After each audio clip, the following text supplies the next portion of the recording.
It's October 23rd, one day after the Galactic Spiritual Informers Connection Conference has concluded, and I'm here with Elena Danaan, who has agreed to relay messages from Thor Han Eredyon, and so we're going to do the third in a series of Q&As with Thor Han.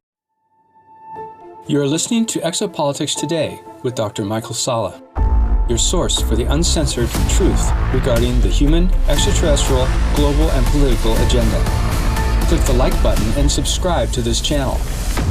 And now, here's Dr. Michael Salla. Welcome, Elena, and welcome to Thor Han. Thank you, Michael. And Thor Han is connected to me and very impassioned and impatient and happy to do this. This is wonderful.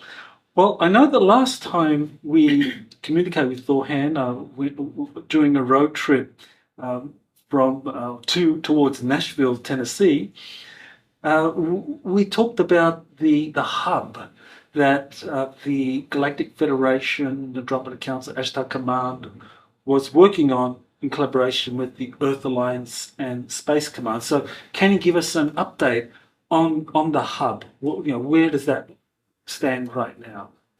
Okay, so I'm going to repeat what he's saying. Regarding the hub in the Jupiter orbit, the construction has gone forward. Many ships have been linked to the central mothership, offered kindly by the Altians from the Intergalactic Confederation.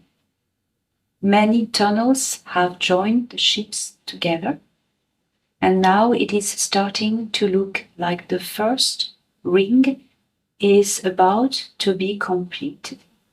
We have welcomed some technicians and workers from the Space Force, military personnel from Terra. They are working preparing the facility for them to settle and have their own hub, Terra military hub, in one of the ships anchored to the central mothership. So this Altian mothership, which is at the core of the hub, we could call that a space ark. Is that something that is like brand new, that's just been recently constructed, or is it like an ancient space ark that's being repurposed to be used for the hub? This is one of the motherships that came with the fleet from the Intergalactic Confederation. This mothership was offered as a gift. It becomes the center of the hub. You call it ark. This is right. This corresponds to some arks, ancient motherships from different races of the Intergalactic Confederation, left on your planet Terra and several other planets of this star system. Now, with these arks that were left on Terra in ancient history, I mean, we know there are 24 cedar races. So is it correct to estimate that there are 24 space arks buried all over the Earth that correspond to one of the cedar races? This is not exactly correct. 24 arks from the Intergalactic Confederation. Some of the members of the Intergalactic Confederation group you name the Cedars do not travel in motherships. So some motherships are double or triple from some civilizations, members of the Cedars, but the 24 number is representative of the Cedars group, and they hide the technology of each personal member of this group. So, with using this cedar mothership that was used as the foundation or the core for this hub, with advanced technologies and more ships around it, that's the same pattern for earlier civilizations like the Alta civilization, Atlantis, that is kind of similar pattern? This is exact. The Altians like to build such as this, and also the Batal and other members. 4 groups are building their colonies as such. The Altians founded Atla, which was built on an Altian mothership. So you said that this Altian mothership that's at the core of the hub that's being built now is a gift to humanity, to the Earth Alliance and Space Force and Space Command. So does that gift mean that the technologies on it are kind of like available to be studied and to be reverse engineered or used in some way by Earth scientists? Yes, this is correct. The technology will be available for all Terran military at first, and then civilians and scientific organizations. The Altians also gift in this mothership other technologies belonging to other groups, belonging to the Seeders, and you will have access to all the technologies that are implemented, that's what you say? Implemented, thank you, in the Intergalactic Confederation. Speak slower, please. Thank you. Okay, so with the mothership at the core of the hub, does that mean it's only Altian starseeds with the right DNA and consciousness that can go in to activate these technologies to then share with Space Force, with the scientists of the Earth Alliance? This is correct. Perfect. Okay, so is this what they're doing now? Are they looking for starseeds with the right consciousness and DNA to be able to interact with the Altian mothership that's forming the hub? This is not the priority. The priority of finding the starseeds envoy, as you name them, belonging to the Intergalactic Confederation, that are on Terra, are to localize these people, that they can use the technologies that have been hidden on Terra for such a long time. The same people will be also able to access the technologies that are offered in this mothership in the orbit of Jupiter. So when will the hub, which of course is the entire infrastructure that's being built around this Altian mothership, when will the hub be complete? We do not know for certain yet, but it will take from 1 to 2 years. So that the completion of the hub, we can expect that to happen soon. So once that is completed, what will happen next? I mean, will the hub be disclosed? Is that up to the Earth Alliance? What's going to happen? The hub will be already disclosed during its construction. It is already known to the Terran military, certain sector of industry which participate in this construction. After the Galactic Federation includes Terra as member, the civilians will have access to the hub, all the facilities. It will be very interesting for the Terran to discover our cultures, our facilities, our enjoyment places, and all the technology that will serve science and evolution, not only physically, but also the technology will be with consciousness, and the Terrans will have access to some facilities where they will be able to experience expansion of consciousness. So the primary function of the ark then is to act as this kind of like intergalactic community that Terrans can come to and just interface with, whether it's to see and to experience a different culture, or whether it's to kind of like participate in scientific research and development, or developing some kind of like exotic arts or sciences? Is that really something that all humanity is going to be allowed to access in some way? This will be a place of enjoyment, research, sharing, discoveries, and adventures, okay, and trade. This hub is the response to a demand from the Intergalactic Confederation, which decided that Ganymede wasn't big enough to sustain a large amount of visitors. Now that your star system is free, the vortex is becoming,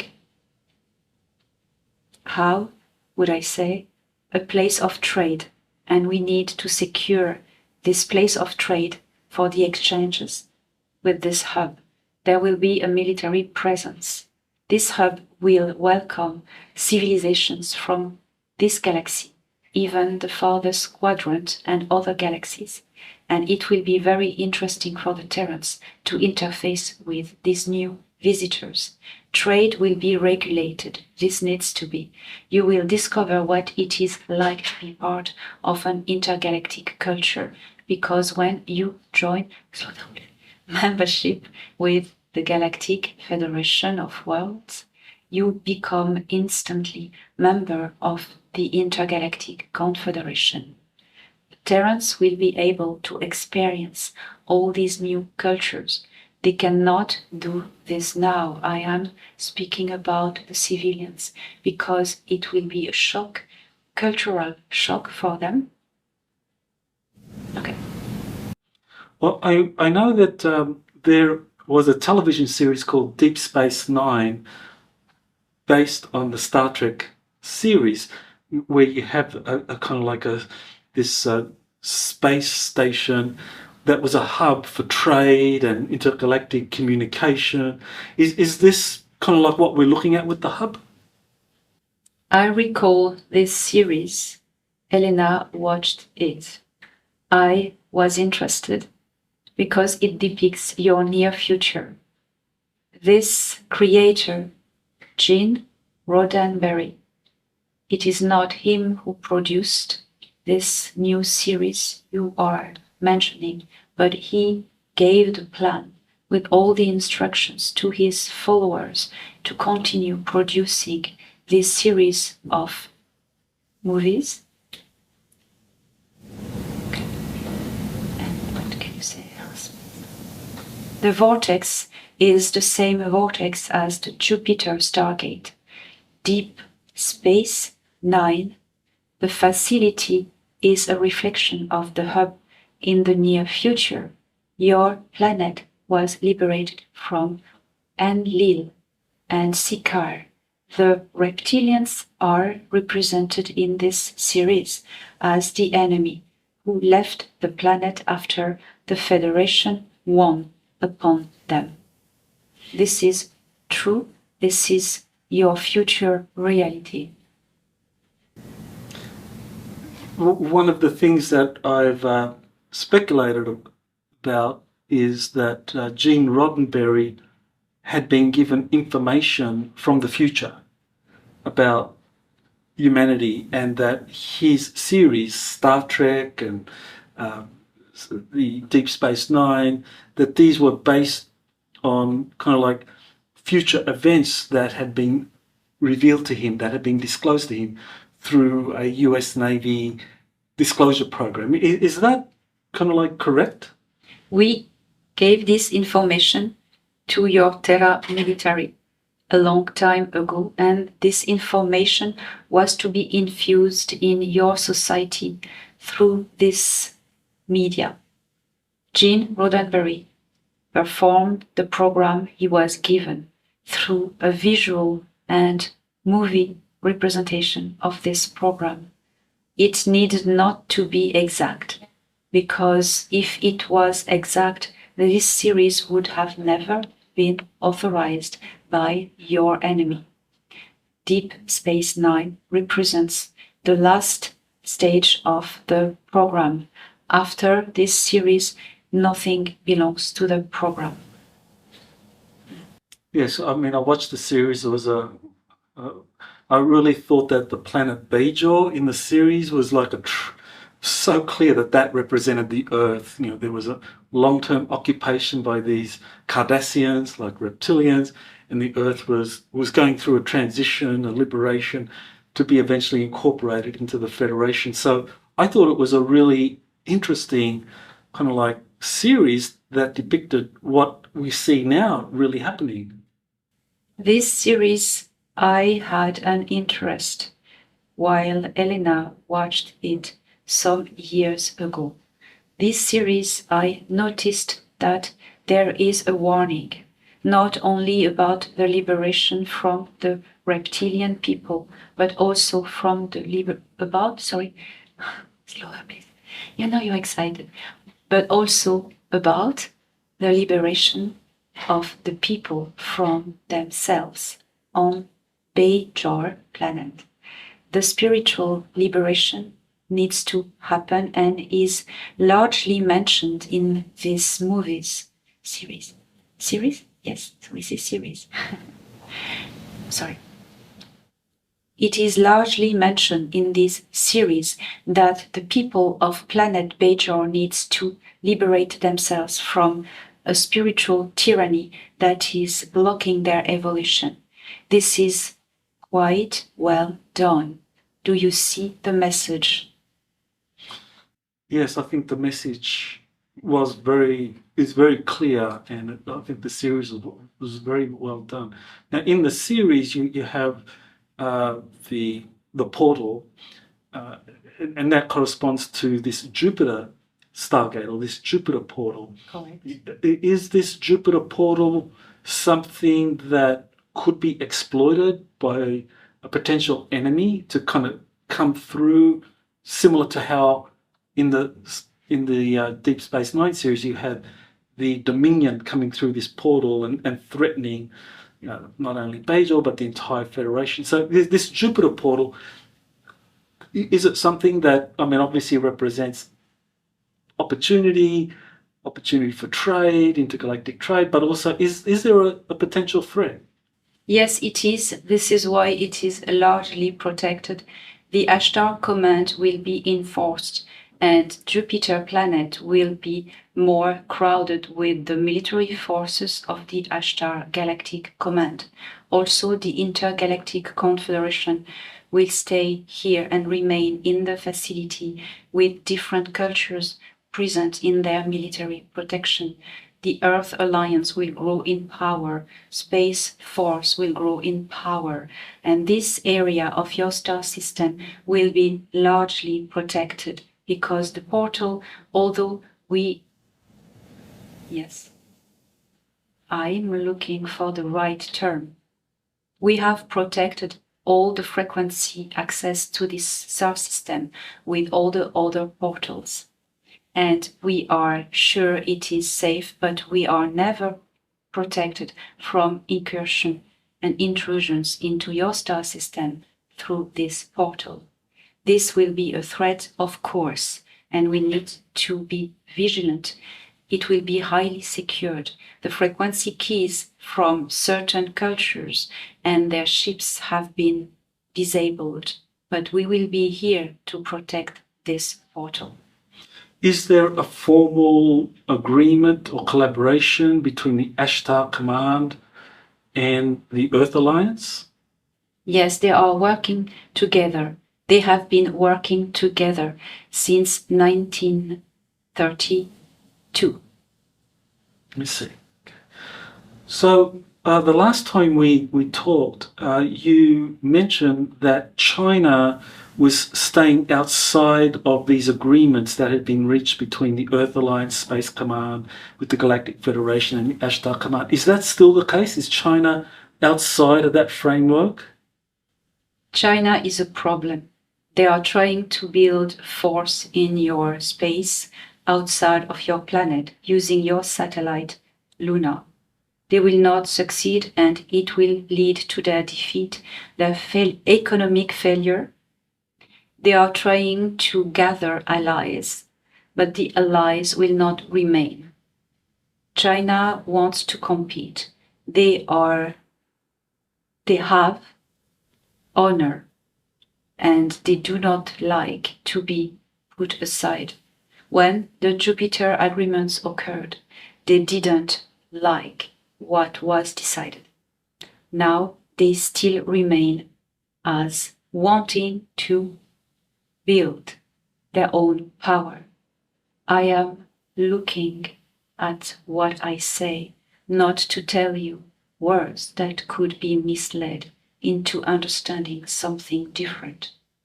China is not a threat in space, but they will fight for a long time to build their own power. They will not succeed. They would agree to start a war by honor. This is stupid and will not happen. So as far as the hub is concerned and the kind of technology sharing and research happening on the hub, so China is largely excluded because it has not agreed to ratify or be part of the Jupiter Accords. Is that correct? Countries members of the Artemis Accords have total access, free access to the Jupiter hub. Those countries having a space presence who are not members of the Artemis Accords have no access to the hub. Okay, that's good to know. So I know China at the moment has set up its own lunar research program to establish a moon base, and there are 15 signatories, but only I think 5 nations. I think they include China, Russia, Pakistan, and a couple of other nations. So my question is Russia. Well, Russia. How is Russia involved as far as the hub is concerned? Russia, as it may surprise you, will have access to the hub because Russia holds a good power within the Earth Alliance. I may tell you something now, Michael. China, the forces building the Space Force in space, and your satellite Luna are the same people who own the negative faction of the American US government, what you call the deep state. These are the ones playing different countries against each other. It is happening also at the moment with the war that you are aware of in Middle East. The ones behind China soaring in space are the same ones who own all the banks, the deep states, the pyramid that you know, which is metaphorically based in US. So you know, Michael, China is not entirely owned by these people. It is the half of China. The rest of China are good governments and white hats. Russia functions on the same system. Russia has also a deep presence of your enemy, human enemy, groomed by Enlil reptilians who are gone. But Russia at the head of this country, the person is with the white hats as you call them, Earth Alliance. Russia will have access to the hub because Russia does not seek war. They seek economic interference when the dark ones are generating it. Russia will have access to the hub because of his leader. He is part of the Earth Alliance. That's good to know. So Vladimir Putin is part of the Earth Alliance? Correct. Okay. Well, I wanted to ask about the moon bases that are building the med beds and the advanced healing technologies that were created after Ea shared the Adamic DNA with the Galactic Federation that then passed on the codes to the Yeah, shared those codes with the Galactic Federation and then passed it on to Space Command and the Earth Alliance. So any kind of update on these medbeds that the Earth Alliance and Space Command had built on the moon to eventually be made available to the people of Earth. These medical beds are mass-produced at the moment, not only on Luna. The factories on Luna are saturated. The medical beds are ready. We are now developing on Luna, in coordination with the Earth Alliance, facilities for healing. It will be a medical place. First, it serves just for the moment to the military, Terra military, who have been wounded in the last conflict with extra-galactic beings. Now we are developing facilities, medical facilities to help heal the civilians. Slowly, civilians are going to be brought to Luna to heal. But regarding the implementation of the medical bed, we still need to get things in order on Terra. Is there any idea on how these medbed facilities on the moon will be made available to the people on Terra? Will it be done on the basis of the seriousness of injuries? Will it be done on people's, how will those be made available? The scientific medical community will decide of the priority order. Of what I know, the children are priority. Will the facilities be used for things like, I guess, people suffering severe injuries like missing limbs?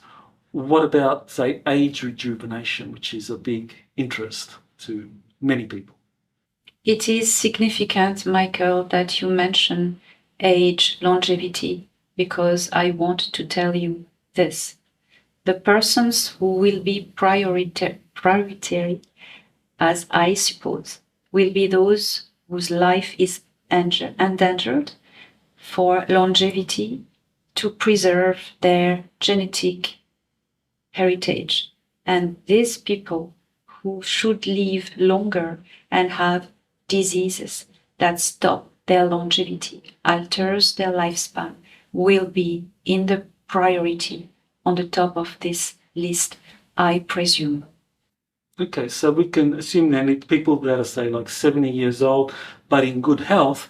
It's not as though they can just say, yeah, I want to go to the moon and get into a med bed so I can be like a randy 30-year-old again.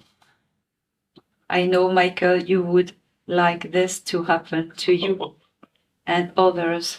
Elena knows, and I know also. Unfortunately, those with endangered life will be prioritary. Diseases such as cancer, genetic malfunction, and other deadly diseases will be prioritary upon people with good health.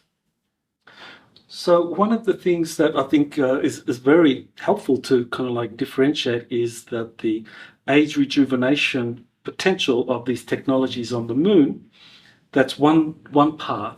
The other path is the alchemical path. JP talked about the tree of life that the ant people were protecting, and that the seeds of that were given to the Earth Alliance to be shared for humanity. So that suggests that there's another process, another path, an alchemical path, or being in tune with nature, or there are certain plants that can prolong life. So what do you know of that? This is very significant that you are asking this question, Michael, for yourself, as you were saying with humor. You can do this to prolongate your lifespan. But regarding those people who have diseases or genetic malfunctions, they do not have the capacity to meditate and increase their consciousness, expand their consciousness. They are not able to give the impulse to do this and heal themselves. They need the help of technology. Individuals who are in pain are not able to access higher states of consciousness. Oh, that's a very important point. So people that still have that state of mind or health to be able to achieve higher states of consciousness, this pathway of alchemy, the tree of life, is something that they can explore, and that can lead to this kind of like age rejuvenation that, of course, is becoming very important to a lot of people. This is exact. Okay, perfect. Well, I wanted to ask about a recent development concerning the Galactic Federation that Elena announced at the conference concerning the Negumak. So what does that mean, that the Negumak have ratified or agreed to this, to becoming full members of the Galactic Federation of Worlds? Good question, Michael. Well, this means that now we are more powerful than the Sikaar Empire. And the Sikaar Empire will be defeated when the time comes. For the Sikaar Empire now, despite the fact they cannot reach out to Terra, they are reaching out to other star systems and causing harm, great harm to other worlds. And this needs to be stopped. You understand that Terra is not the only place in this galaxy where the Sikaar Empire is causing harm, has caused harm, for they are not there anymore. The Sikaar Empire, now we have the means to destroy it, and we will. Not for the moment when the right time comes. Now, what does this mean for you? You are tremendously protected. Nothing can happen anymore to your star system, not even through the portals. Even if we commit a mistake, letting enter enemies through the Jupiter Stargate, we will be able to instantly respond, and they will be destroyed, neutralized at the most. Negumak Nomopo are a very powerful culture. They are now members of the Galactic Federation of Worlds of Nataru, and we are the most powerful force. We are now invincible in this whole galaxy, and it is a great news now that this potential threat that was the Negumak Nomopo culture is now on the good side of justice and balance. I recently interviewed a Bosnian pyramid researcher, Dr. Sam Osmanagic, and he found evidence showing these ancient reptilian and kind of like Negumak-looking insectoids fighting, that he thought that there's evidence that these alien predator movies depicting these two types of ETs fighting were based in fact. So is that actually what happened in ancient Earth history, that at some point there were battles between the Negumak and the Draconians on Earth? The Negumak went into your star system a very long time ago, the time before the flood that you call Dryas. Younger Dryas? Correct. The Negumak incursed into your star system, fought against the Sikaar. People remembered, the planet Tyr that you call Mars had a presence of Negumak. They had an outpost there, not now anymore, but they fought against the Sikaar. The great war that occurred into your star system with the explosion and destruction of the fifth planet. The Negumak were involved. The Negumak left after this conflict, but on Terra, population remembered because the colons who were on Mars, the humans and the people of the insect realm, came on Earth and told the stories. Well, I want to shift now to one of the trouble spots, one of the main trouble spots on Earth, which is Ukraine. And we received information from you in the past confirming some intelligence we got from JP that there was a space ark buried in a province of Ukraine called Kherson under the Oleshky Sands National Park. So this space ark that is buried there, which Cedar civilization did that belong to? And was that the basis for an ancient civilization there in Ukraine? or the territory of Ukraine. This arc under Ukraine, this territory, was a compound of different cedar races. I told you some arcs are different. They are compounds of different cultures from the cedar group, because all the 24 are not representative of each one culture, but the number was important. This arc under Ukraine is very important. The technology in this arc is very sought after because it contains technologies from different cedars cultures. As you can understand, all these technologies are different and they are all interesting because they offer different possibilities for reproduction of technology by the Terran military in the negative faction. So arc in Ukraine is very important to retrieve for them.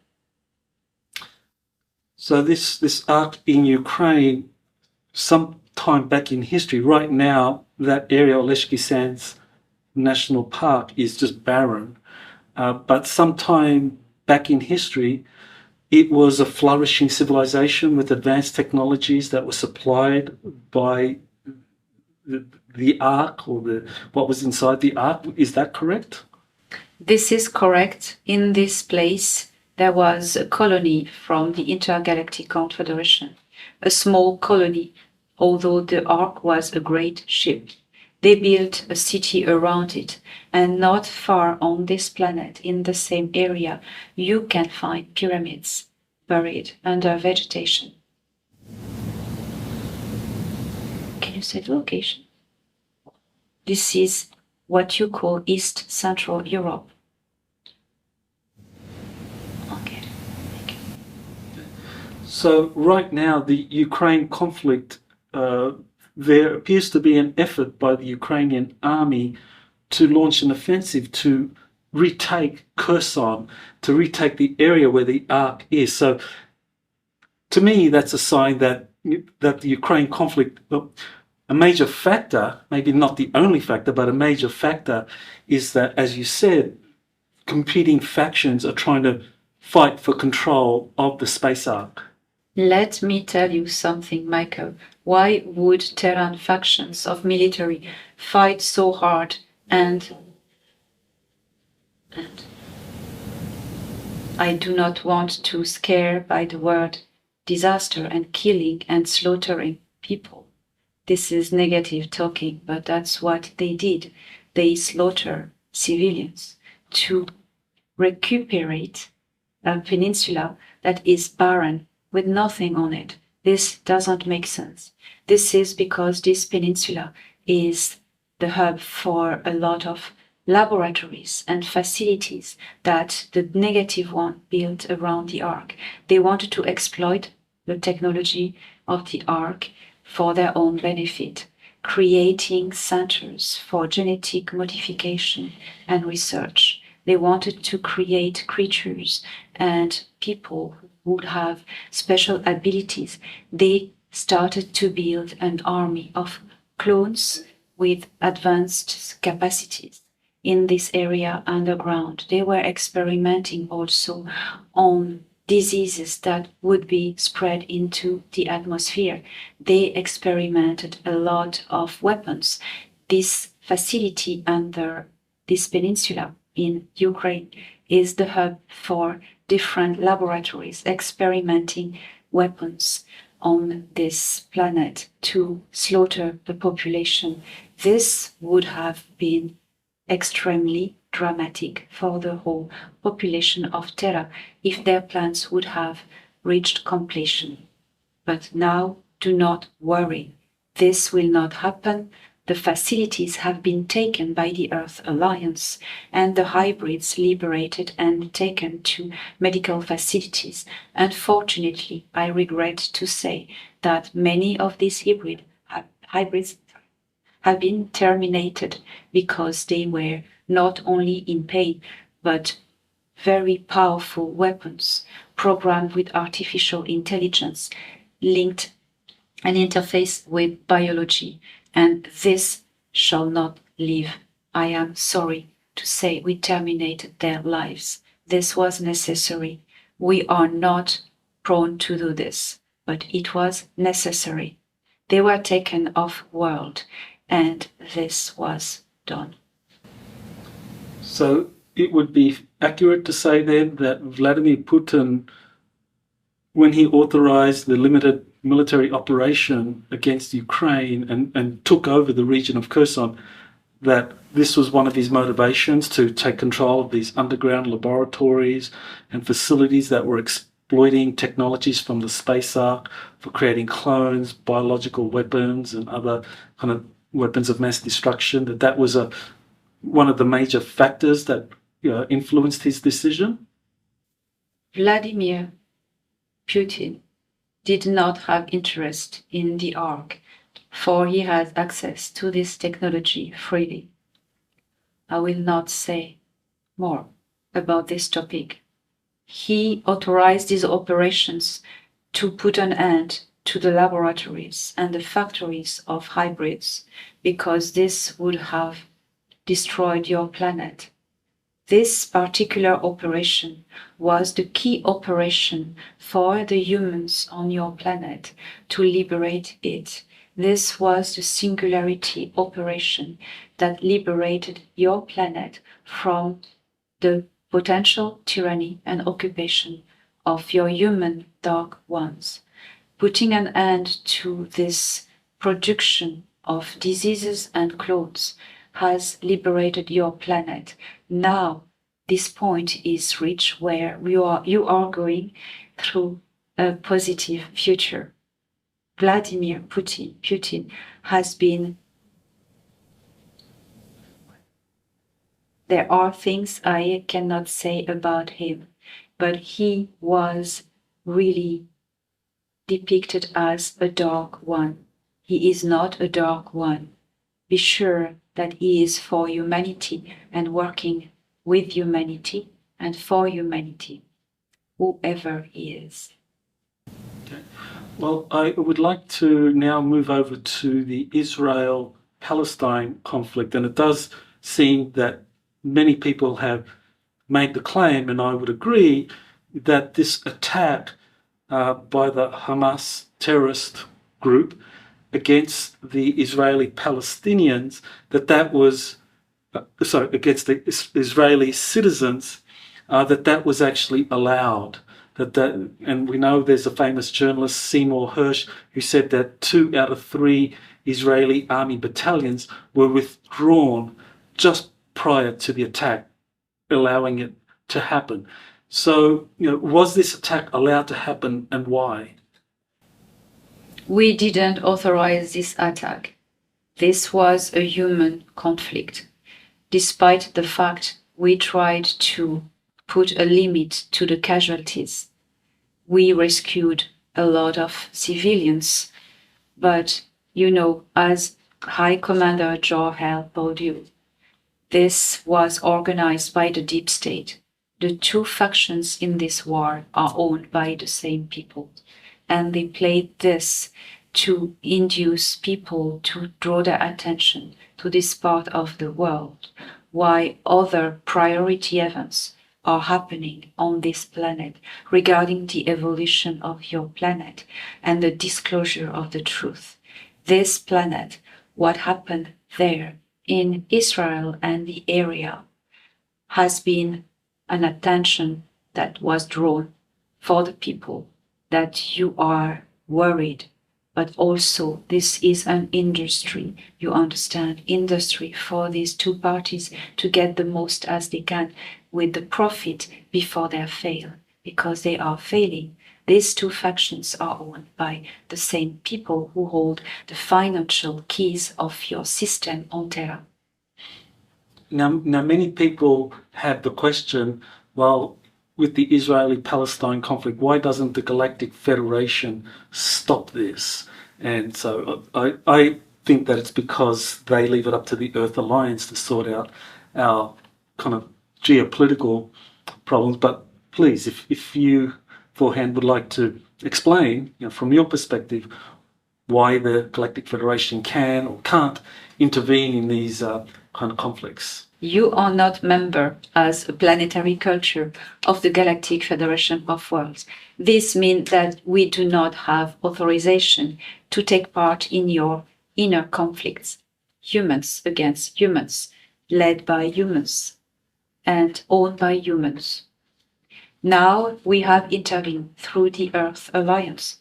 This is why we create these alliances. When the planetary cultures are threatened by an outside threat and not able to be protected by us directly, we create alliances that these planets are able to fight for themselves with our resources to help.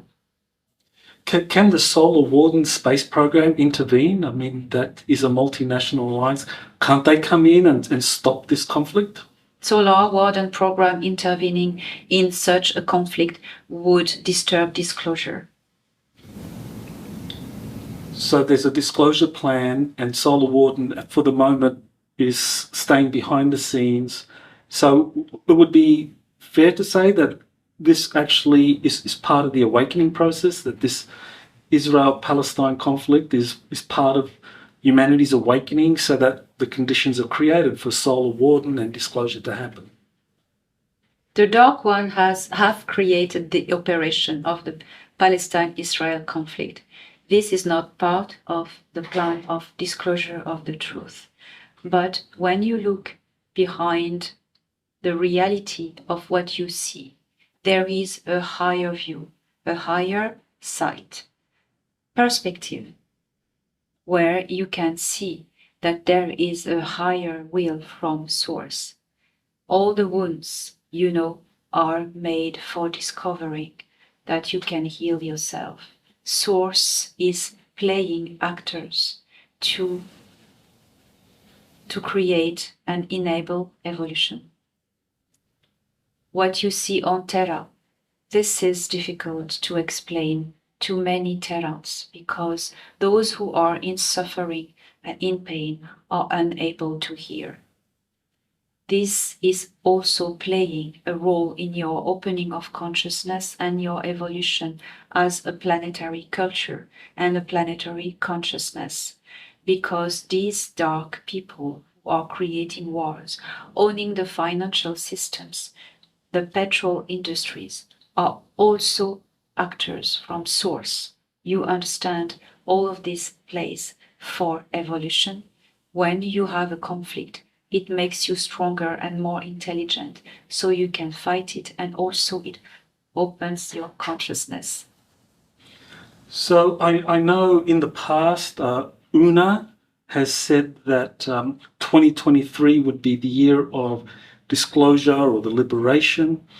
And Thor Han has said that that's being pushed back a little bit to 2024. So is this still kind of like where we are heading as a planet, that there is going to be a grand liberation, disclosure, the truth emerging, maybe after early 2024 or sometime in 2024 now? The Great Disclosure Plan should have happened in 2023, when I gave the update device, the definitive plan, to General Van Herk. This implied that there was a delay, and we have been rethinking again what should be done. So 2024 should be the year where the end of the disclosure happens, but I may say the dark ones who still control this world at a financial and economic level are going to fight so hard to stay, and this would cause maybe a delay. We do not hope so. So the information the Galactic Federation has been giving us is presenting this liberation of the planet as something that is destined to happen, whether it's end of 2023, 2024, or possibly even another delay. Eventually it will happen. So we are just going through a birthing process. So we need to stay optimistic and keep generating high vibrations to help help this birthing process of this liberated Earth to go forward. But there are others putting out information that, the Earth is controlled by dark ones, and the future is very much a doom and gloom, and we need a solar flash or some catastrophic event to reset everything. Is that like a separate timeline, or is that like propaganda? There is one timeline. Those you mentioned who work with dark narratives are owned by the dark ones and work for them. They work for the enemies of humanity. Whatever delay is happening, just observe, Michael. The delay allows you more opportunity to evolve in consciousness. Take all the deception and take all the harm that is done to this world and take it as a tool to uncover the reality of your own consciousness. How do you react to this? How can you process this and see the higher picture above this? What is behind generating this at the scale of the universe, at the comprehension of source and the will and the plans of the greater creator? What is this? Try to understand all the harm and the delays work in truth for the evolution of humanity. This is an opportunity that is given to humanity for understanding and be more prepared when the truth comes out. So, it may seem painful, but at the end of the game, it serves your evolution, it prepares you better. The more the delays are stretched, the more you have and you gain opportunity to prepare yourself. So this is a good challenge. The dark ones cannot win whenever they try to do something to drag humanity down in vibration. So it serves still the evolution of consciousness. Take all what happens as a challenge and a tool and a step to step upon. So my final question is, what would you say to people who feel that they're at the end of the road, that they're at their limits, that whether it's through financial difficulties or health problems, or whether it's emotional issues, that they feel they can't wait anymore, that they're at the end of the line, and it's like, why isn't the Galactic Federation interviewing? What would you say to these people? I know it is difficult, Michael, to tell them that they should keep hope, because these people are in pain. They are exhausted, as many on this planet are. I would tell them to look at all the beauty that is around them. Enjoy life, because yes, they are exhausted. Yes, they are in pain, but look at the breath of life. They can breathe and they can enjoy the sunlight on their face and their family and loved ones. Seek the happiness in the moments that are allowed to you. Think that every breath that comes into your lungs and out of your lungs is a gift.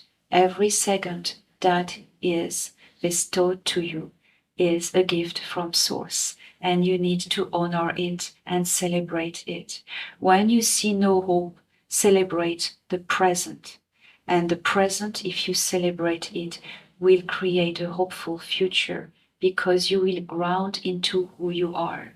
I recommend these people do meditation and find the happiness in the second, every second that are offered to them, to breathe and to feel the sun of your star on your face. So I'll turn it over to you, Elena. If you have any questions for Thor Han. What will come to my mind? What would you advise, Thor Han,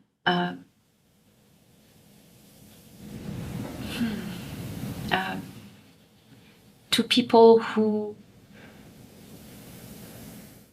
are lost, who feel lost and want to communicate with ETs, and they want proof. They want proof that you are here. They want proof that you are behind the scenes, and they really want to see you. Look up, look in your skies. You see us every day. You need to open your consciousness to a higher vibration, and you will see our ships who are cloaked in the 3rd density level and are not cloaked in the 5th density level. There is no cloaking of ships in the 5th density. You should look up. You see us, and also in your heart. You can connect with the consciousness and the presence. I will tell you, people, what is generated by all our ships. You know, there are several thousands of our ships in your star system now. It is a lot of ships. We create consciousness shield, and we can let you feel it. If you open your heart, you feel our presence in your skies, and you can feel our consciousness, the field of the consciousness of all our ships. And this is a magnificent experience. You should feel us and feel us near. Have you ever noticed when you see one of our ships, there is a connection in consciousness? You know, you feel, and imagine now all the hundreds of thousands of people like us in your star systems. I will say now millions in your counting. We are here, and our field of consciousness is communicating with yours. Try to connect the morphogenic field of your planet to our field of consciousness. There is a lot to gain. In this way, your consciousness will evolve to a higher level to connect with intergalactic and galactic cultures. This is what you can do, and it will be magnificent to experience. Well, I want to thank you, Thor Han, for communicating with us and answering my questions. It's been an honor talking to you, and I look forward to our next opportunity to talk. Michael, it was my honor and pleasure, for I know you are playing an important role in the truth, in the development of the knowledge of truth on this planet, and I was eager to do this conversation with you. I wish you all the best, and I know you will go further in the development of truth on this planet for the civilians. For your mission is to let the civilians know what is truly happening, and we are helping you on this, sending you the right persons. My pleasure. You have been listening to Exopolitics today with Dr. Michael Salla. Please remember to like, share, and subscribe to this channel. Join or start a conversation in the comments. Take the time to explore the vast library of best-selling books, webinars, and podcasts by Dr. Salla. Visit exopoliticstoday.com.